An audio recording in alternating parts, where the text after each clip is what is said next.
Hi there, I'm Scott D. Forsyth, professional voice actor and pop culture enthusiast.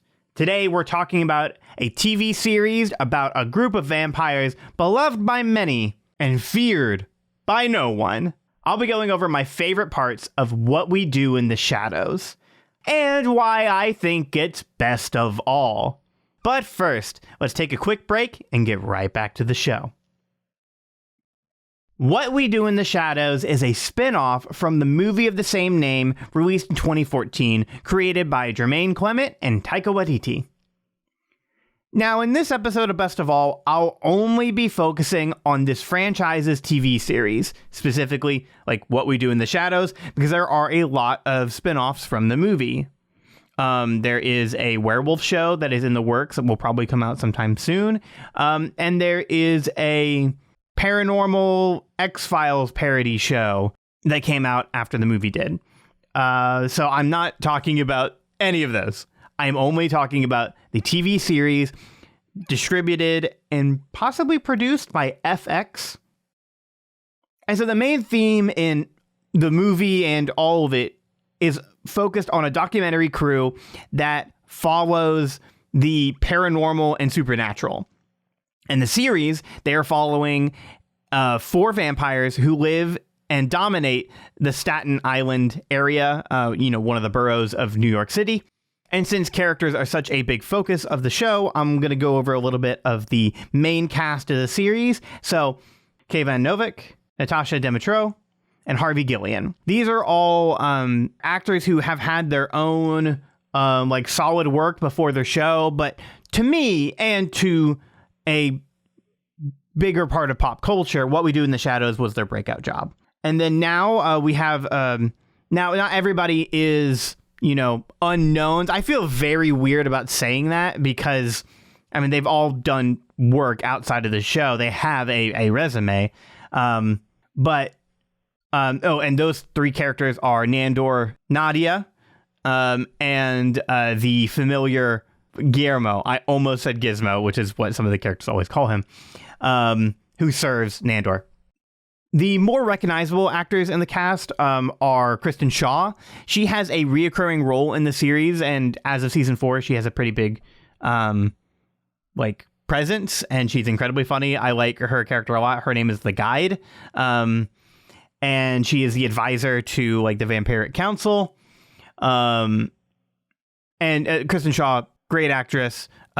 We know her from Best of All. I previously talked about her on Best of All with Bob's Burgers. She plays Louise. She's also Mabel in Gravity Falls, and she's in a ton of other stuff. Then we have 2 other actors. We have Mark Proch. Proch? I don't know if everybody will exactly know who he is, but he's been in a ton of different stuff. Especially, he's been featured in a lot of Adult Swim content. He has roles in Better Call Saul, Dream Corp LLC. That's what I know him from. That's an Adult Swim show. The Office, apparently he has some recurring roles, but he's in a lot of different stuff. Very, very funny actor. Very dry wit. And then you have my favorite actor of the bunch, the lovably unstoppable Matt Berry, who Matt Berry has been in dozens of different comedies and shows, and he is just an insanely funny British comedian. I know him best from IT Crowd playing Douglas. And so I go over all of these different actors and their strengths and weaknesses, I guess. That wouldn't be a weakness to the other 3 I mentioned at the top because I don't know, I just didn't know them. But the best part about this cast is these are all actors who are so good at inhabiting characters, and they play all of their vampires so delightfully earnest. That's what makes the show so funny. It is, it's following the lives of these vampires, but it's so much of kind of like a workplace comedy if their work was thrive for thousands and thousands of years and have to keep up their appearance and standards befit of a classic vampire. The show is delightfully dark. Many, many people die at the expense of these vampires, but in such a fun and humorous way. And all of this really wouldn't happen if it weren't for all of these actors being exceptionally funny. These actors play up the absolute seriousness of these delightfully strange and silly scenarios that these vampires find themselves in. One of the best episodes, Matt Berry's character, Laszlo, had to go on the run, and his expert disguise to fool humans was a pair of blue jeans and a toothpick in his mouth. Like, it's stuff like that. And then whenever he takes off the toothpick and one of the vampires recognizes him, they just say, like, do it in such earnesty. They're like, oh, it's you, Laszlo. It's so stupid, but it's incredibly funny. If you're familiar with anything under, like, what's considered the Taika Waititi umbrella, like Jojo Rabbit, Thor Ragnarok, Our Flag Means Death. Even though I love Taika Waititi, I think he's a great director. I think he's a wonderful writer. A lot of this really needs to, like, go credit to Jermaine Clement, who is one half of Flight of the Conchords. That's probably what he's most known from. And he's a great actor in his own right. In Moana, the crab Tamatoa, who sings the song Shiny, that's Jermaine Clement. He is an exceptionally funny writer and director and just great creator. And even though Taika is arguably the more famous of the two now, Jermaine needs his own credit too. And Taika says that in a lot of interviews, that, like, What We Do in the Shadows is not exclusively Taika Waititi. It is a collaboration. It is a duo group, and there are tons of writers and directors that make this show wonderful. They've just cultivated a very, very good cast and crew that all work well together and knows what works. And if some of this, like, dark mystic forces of the night and vampires and supernatural, like, make you squeamish, maybe it's not for you, but you're gonna find that it's enjoyable. I know a bunch of people who hate vampires and still watch the show and find it like exceptionally entertaining, because, like, what you have at its core is humor, which doesn't discount the, like, history and lore of the world. Actually, that's one of my favorite things about the show, that it has made me love vampires. I've never particularly had an interest when I was little. I had a desperate fear of vampires because of a Hey Arnold episode, which is a story for another time, but it's very funny. What We Do in the Shadows does, like, such a good job of combining, like, classic vampire rules with modern day conventions of, like, the vampires can't go out in the sunlight. They can't eat normal food.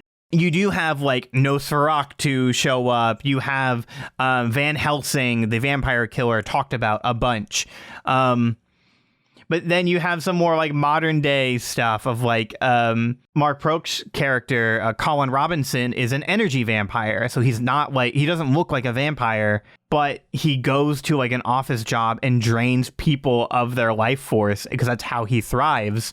It's such a unique and interesting world for all of these classic myths and folklore and fables to, like, play in, and the show does that in such a wonderful way. And frankly, that's probably my favorite part of the show, of just, like, how they build off of the world and the characters. The show may feel, like, segmented and small, making it, like, the problems are not on a grand scale. They are just dealing, like, these vampires dealing with their own mistakes and their own misunderstanding of human lives. But there are lasting consequences in the show. If something is established and there is maybe some consequences, or, because I don't want to give too much away, but, like, character reveals and moments like, last throughout the series, despite that every season is pretty much contained to a 10-episode arc. First season just kind of introduces like, who the characters are and like what their whole deals and motivations are. And then I'll jump ahead to season 3, where the vampires become in charge of their section of the Vampiric Council, this worldwide vampire government that makes sure that all of the vampire duties and needs and global domination are being met. And, like, that's what season 3 is about. Season 4, right now, they want to open a vampire nightclub. Like, it is very segmented, but that doesn't dismay these characters' impact the overarching supernatural world, but it also doesn't make it feel too bloated, where they're going on this big, like, globe-trotting adventure and they're recruiting all of these, like, different creatures and stuff. Like, really the only character they've added to the show is Kristen Shaw, and they did it in a way that makes, like, so much sense. but you do get to hear about like necromancers and witches and werewolves. It's incredibly interesting. The show is the epitome of watching like funny characters interact with a funny world.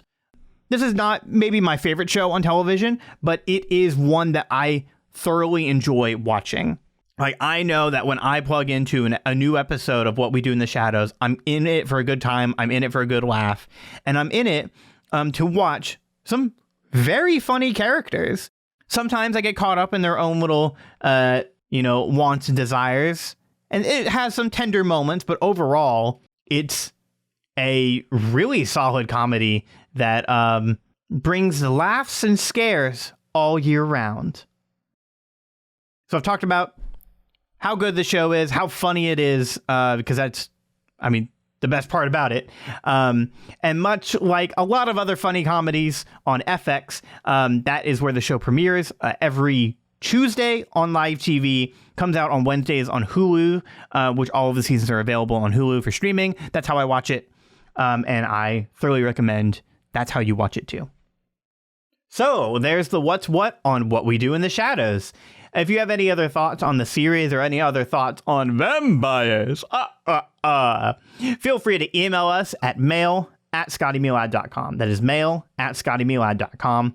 Your letter might even be read on the show, which I know is not grammatically correct, but that's how we say it here. You can also stay up to date on all things Best of All on Twitter at ScottyMeLad. That is Scotty, MELAD. Same spelling throughout everything. You can also support us on Ko-fi at ko-fi.com/ScottyMeLad. By donating or giving monthly, you can access behind-the-scenes content, engage with the community, and help us reach goals to improve our podcast, just like this one. Right now, we have a goal that if we reach, I'll make a video on YouTube where we also make content that will feature me reacting to some of the oldest videos I ever made on the internet when I was a wee young lad, and it is going to be pretty cringy, but pretty fun. I also want to thank the lovely folks who have written reviews through Apple Podcasts and have rated reviews on Spotify or wherever you get your podcasts. So thank you, Hello Bound, Mama Bicky, and Lindsay DD101. You all are the best. And by rating and reviewing our show, you help more people find it and enjoy this lovely content. Hopefully, you've taken something out of this episode and will give What We Do in the Shadows a shot. But best of all, you were a listener, and we at ScottyMeLad thank you. And that is my closer, my coffin closer.